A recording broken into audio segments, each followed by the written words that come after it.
Tonight we'll leave the waking world behind and wander into a place of moonlit fairy tales, cozy dark fantasy and magical stories.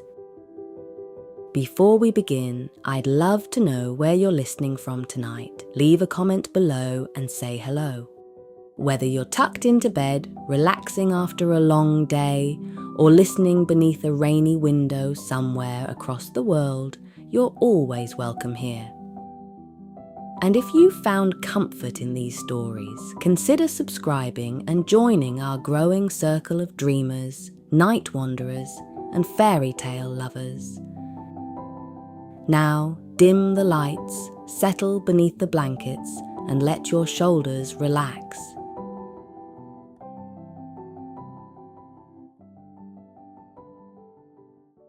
This is the story of the Dollmaker of Hollow Harbour, a dark fairy tale for gentle nights. The harbour town smelled like salt, rain, and old wood. Even during summer, fog rolled slowly through the narrow streets, as though the ocean itself breathed against the village every evening. Fishing boats groaned softly against the docks at night, their lanterns glowing pale gold through the mist, while gulls circled overhead, crying like distant ghosts. Hollow Harbour sat at the very edge of the northern coast, where cliffs met black water. Most people passed through quickly. The town had a strange stillness to it, a sleepy sadness, as though something beneath the waves had once happened there long ago and never fully left. At the very end of Lantern Row stood the doll shop, a narrow, crooked building squeezed between an abandoned tailor's store and a candle shop that rarely opened.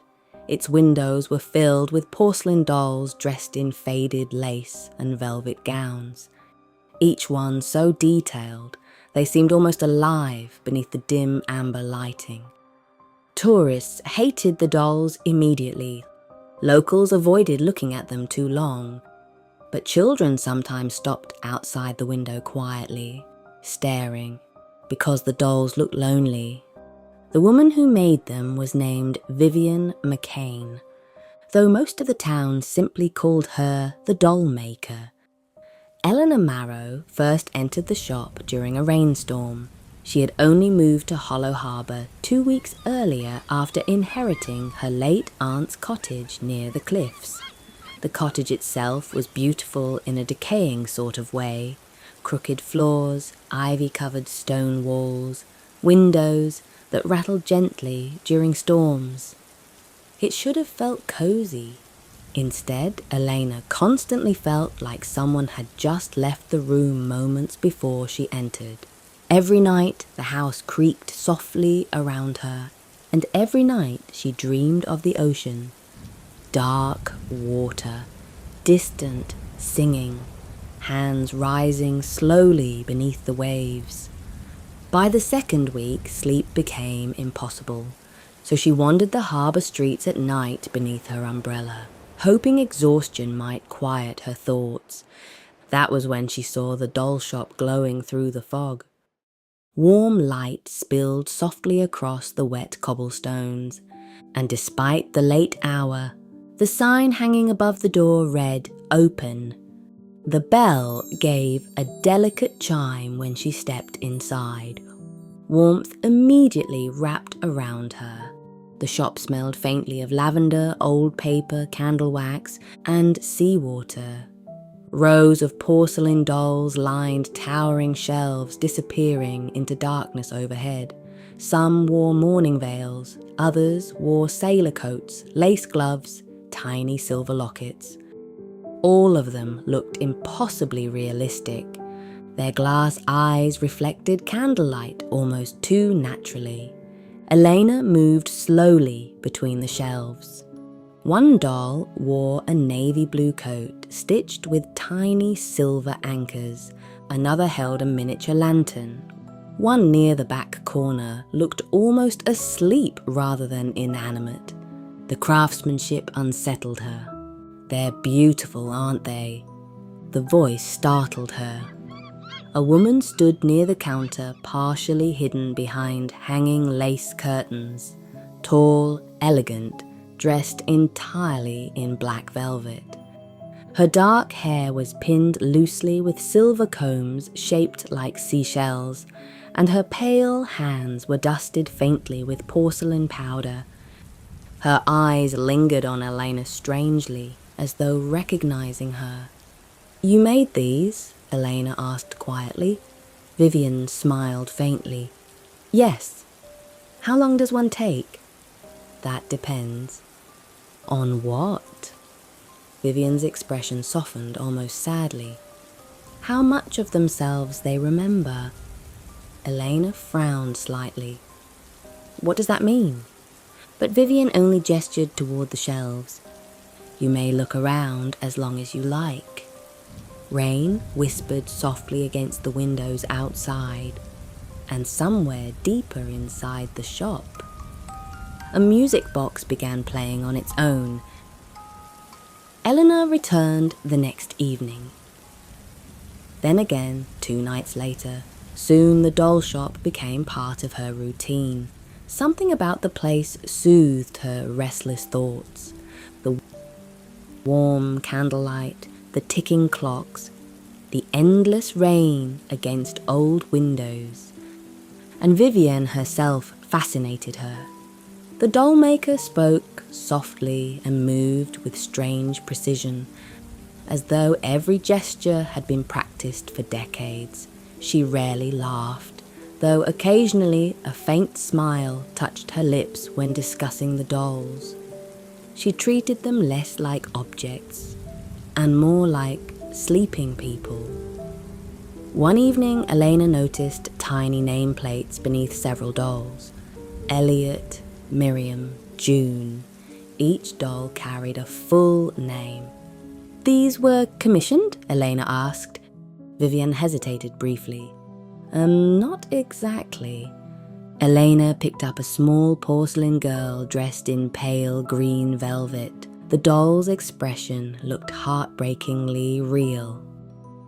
"Why does she look sad?" Vivian glanced toward the doll, then answered quietly, "Because she drowned." The room fell silent. Elena laughed nervously. "You're joking." Vivian crossed the room slowly. "She was pulled from the harbour 13 years ago after a winter storm." Elena stared. "What?" "The dolls help them rest." A chill crept slowly along Elena's arms. "You're serious?" Vivian gently took the doll from her hands. "They don't like being forgotten." The music box continued its soft melody somewhere in the darkness. Elena noticed something disturbing. The doll's hair felt slightly damp. After that night, she began noticing strange things.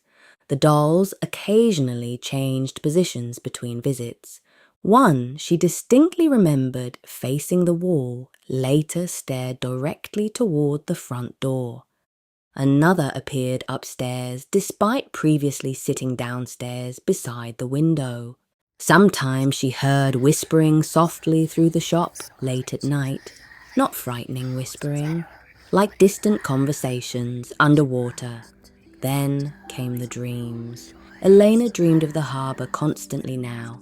Storm black water beneath moonlight, figures standing at the bottom of the ocean floor, watching upward silently, and among them, porcelain faces, eyes open, hair drifting in dark water. She woke each morning colder than before. One morning she discovered grains of sea salt scattered across her bedroom floor, leading toward the window. Another morning her sleeves were damp despite no rain entering the cottage. And every night, the music box melody echoed faintly through her dreams. The truth revealed itself during the season's first major storm. Wind screamed through Hollow Harbour, hard enough to shake windows, while waves crashed violently against the cliffs below town. Elena found the doll shop still open despite the late hour. Inside, nearly every candle had been extinguished. Only faint amber light remained. Vivienne stood alone at a long wooden work table near the back of the shop, carefully painting porcelain eyelashes onto a doll's face. The doll looked startlingly familiar. Elena's stomach tightened. It looked like her. The same dark hair, the same eyes, even the same silver necklace resting against the doll's throat. Vivienne noticed her staring. For the first time since meeting her, the doll maker looked afraid. "Elena," she whispered. Vivienne carefully set the porcelain brush aside. The storm roared outside. Finally, very quietly, she answered, "It's safer if I finish it." Cold spread through Eleanor instantly. "What are you talking about?" Vivienne looked toward the rain-covered windows. "The harbour takes people."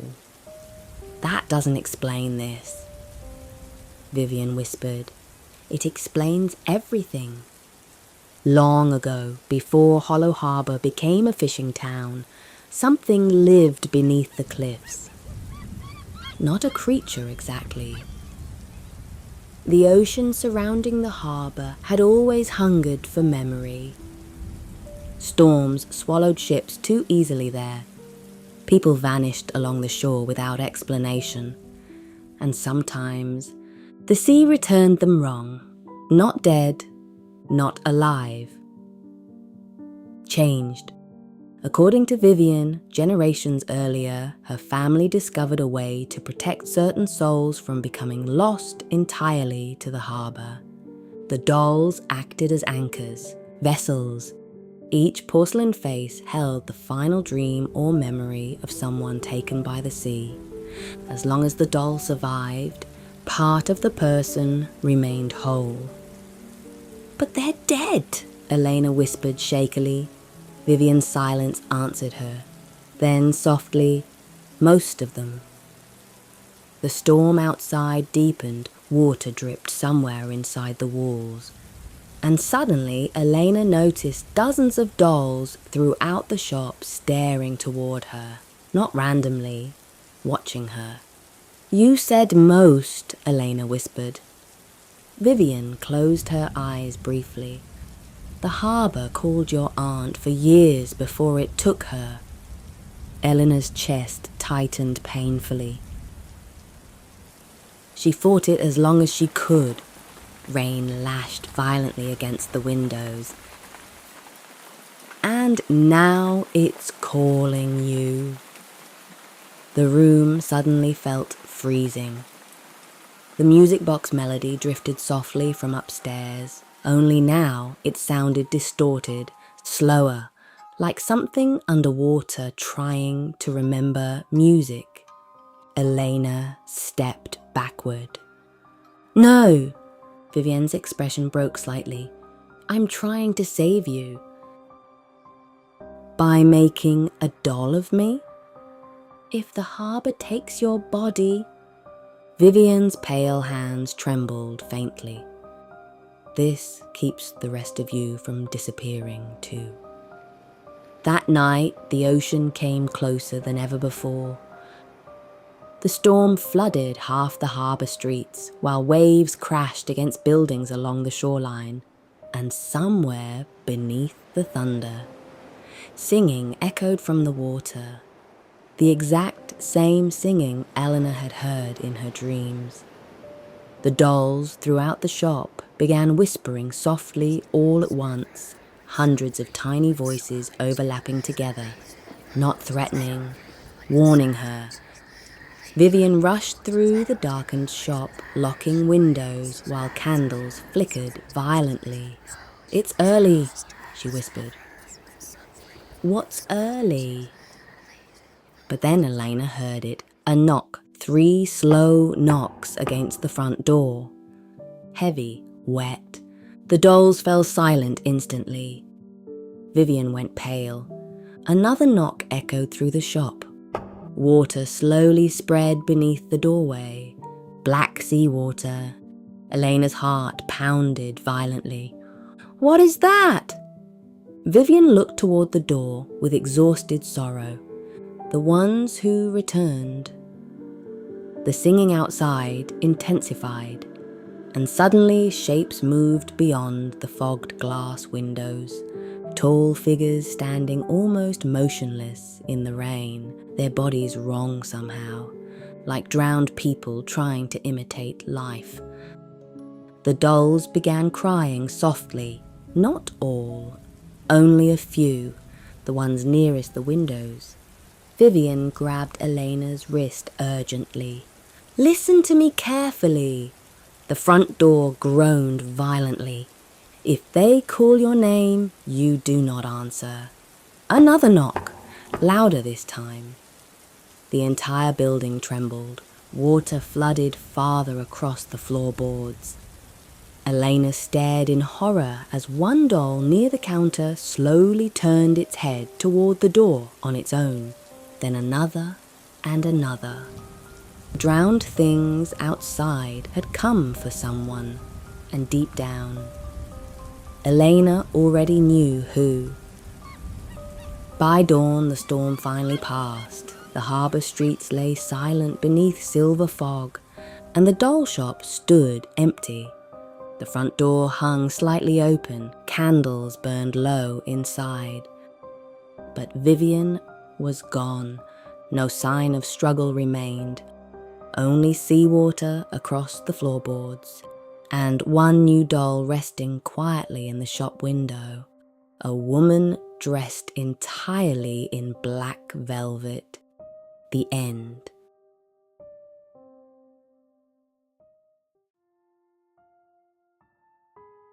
This is the story of The Black Swan Beneath the Frozen Lake.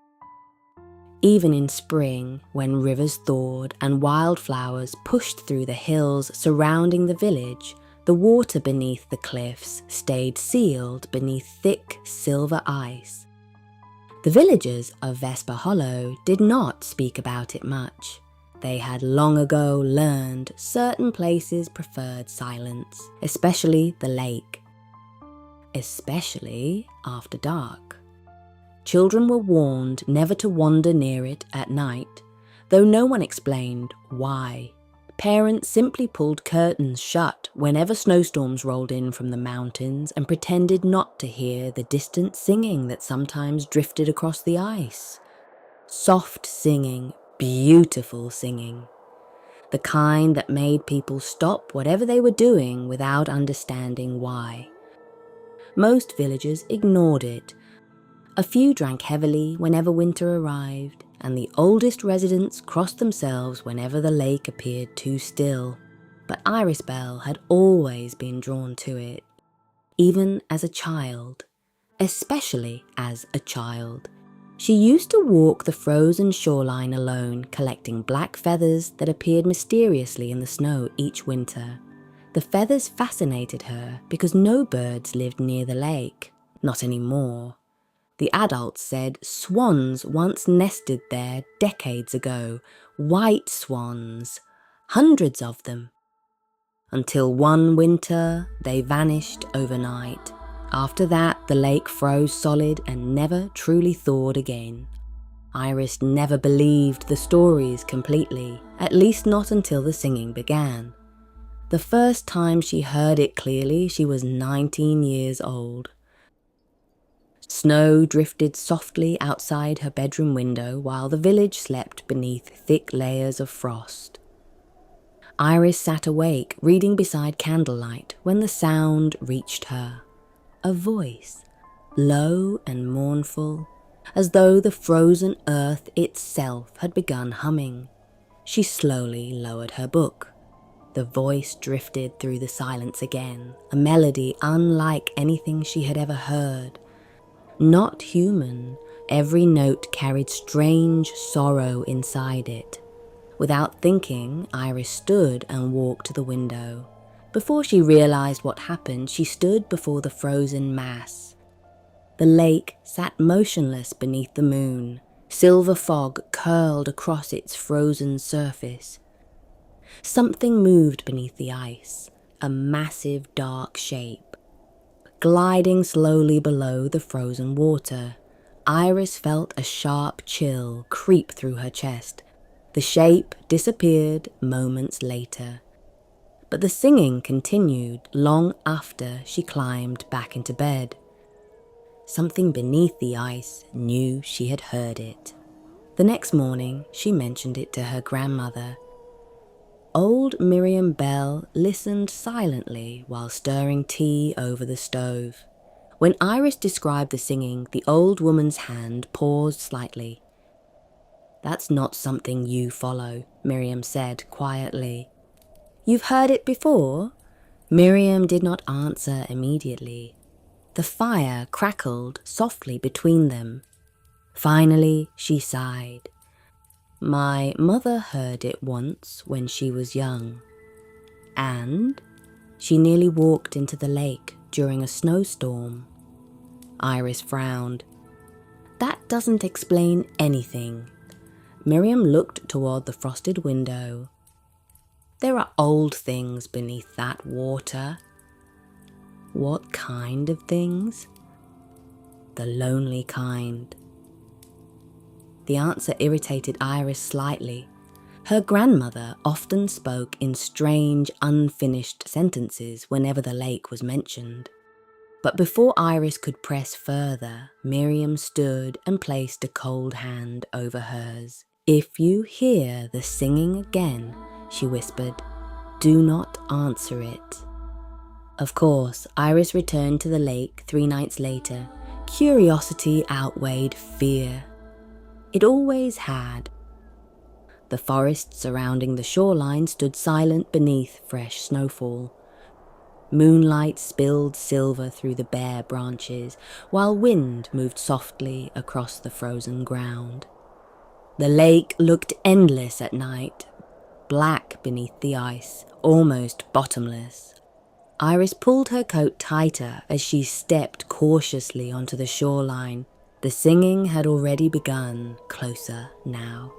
The sound vibrated faintly beneath her feet. Then a crack echoed somewhere across the ice. Iris froze. The lake fell silent instantly. Even the wind seemed to stop. Slowly, very slowly, a shape emerged beneath the frozen surface. At first, she thought it was a shadow. Then the moonlight shifted, and she saw feathers, black feathers. An enormous swan glided beneath the ice directly below her. Its body was impossibly large, larger than any animal she had ever seen. Its wings moved slowly through the dark water like drifting satin. Its eyes were pale silver, human silver. The creature stopped beneath her, watching. Iris should have run. Every instinct screamed at her to run. Instead, she knelt slowly beside the ice. The swan tilted its head. The singing returned immediately. Only now she realized the sound was not coming from the lake. It was coming from the creature itself. And somehow, the song felt sad. Not dangerous, not cruel, terribly lonely. Iris lifted one trembling hand toward the ice. The swan mirrored the motion beneath the surface. Their hands, wing and hand, separated only by frozen glass. Then, suddenly, voices shouted from the trees behind her. "Iris!" She startled violently. The swan vanished instantly into the black water. Her older brother Elias emerged from the forest carrying a lantern, panic written across his face. "What are you doing out here?" Iris looked back toward the lake. Nothing remained beneath the ice, only darkness. After that night, the dreams began. Every evening, Iris dreamed of black water and silver feathers. She dreamed of sinking slowly beneath the frozen lake, while distant singing echoed through the depths, and always the swan waited below, watching her. Sometimes the creature appeared wounded, chains wrapped around its wings. Other times it looked almost human. A tall figure standing beneath dark water, with silver eyes and feathers drifting around its body. Each morning Iris woke colder than before, and stranger things began happening. Frost appeared across her bedroom walls overnight. Tiny black feathers turned up in her pockets. Once, while washing her hands, she noticed the water in the basin had frozen solid around her fingertips. The villagers noticed changes too. People stared longer when she walked through town. Dogs whimpered around her. Candles dimmed when she entered rooms. Even her grandmother grew visibly afraid. "You went on to the lake," Miriam whispered one evening. It wasn't a question. Iris hesitated. "Yes." Miriam closed her eyes. "What is it?" The old woman looked towards the dark window, then finally spoke. "Long ago, before the village existed, something lived beneath that lake." "A spirit?" "No." Miriam's voice lowered. "A prisoner."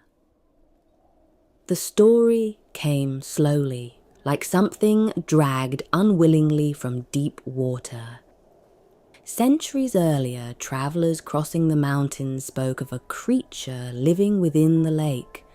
Not entirely beast, not entirely human. A guardian of winter. Some called it a god. Others called it cursed. The creature supposedly fell in love with a woman from a nearby settlement, but when she died during a harsh winter, grief twisted the creature into something darker. The lake froze permanently after her death. Villages disappeared beneath storms. Travelers vanished along the shoreline. Eventually, according to legend, a group of old priests trapped the creature beneath the ice using sacred chains forged from silver and iron, and every winter it sang, calling for someone who could free it.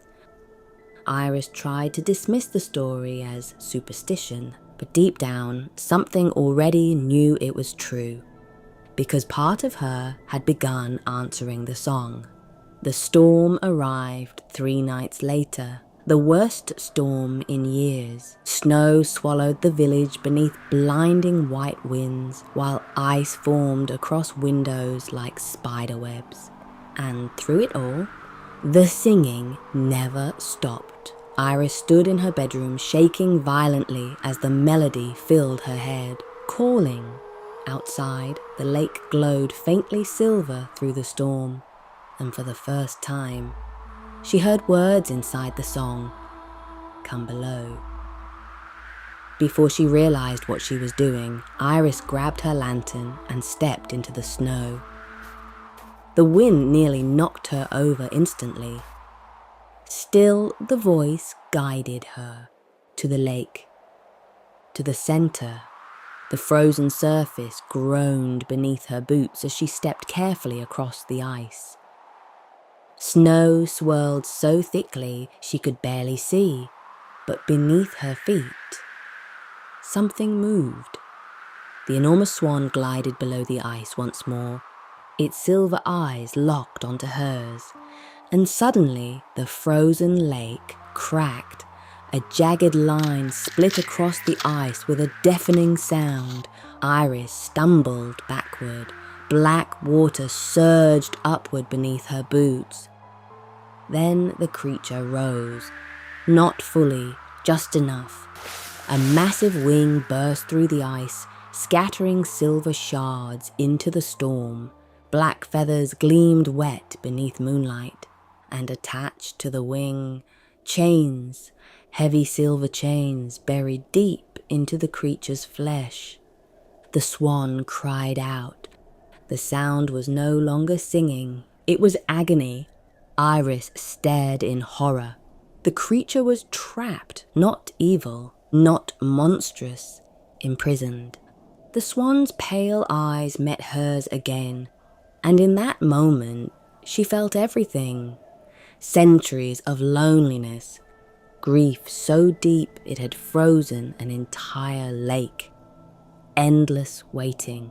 The storm screamed around them, the chains groaned, and slowly, without fully understanding why, Iris reached toward the nearest chain. The metal burned cold against her skin. Then a voice shouted behind her, "Iris!"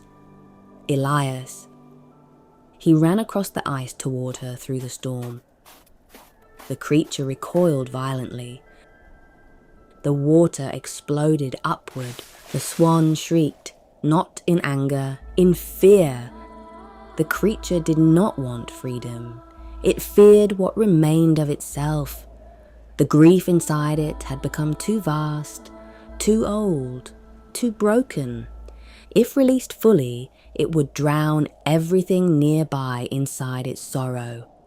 The chains were not punishment anymore. They were mercy. Tears blurred Iris's vision. The swan lowered its great head slowly, almost peacefully, as though it finally understood she would not free it. Then, gently, it pressed its forehead against the ice beneath her feet. A goodbye. The water darkened, and slowly the creature disappeared beneath the lake once more. The singing faded with it, until only wind remained. Spring finally arrived weeks later. For the first time in decades, parts of the lake began to thaw. Not fully, but enough for wildflowers to bloom again along the shoreline. The villagers celebrated quietly, though none understood why winter suddenly loosened its grip. Only Iris knew. Sometimes she still walked beside the water at night, and occasionally, beneath moonlight, she spotted enormous ripples moving far below the surface, watching, waiting. But no singing ever returned, only silence. Soft and sorrowful, like the lake itself was finally sleeping. The end.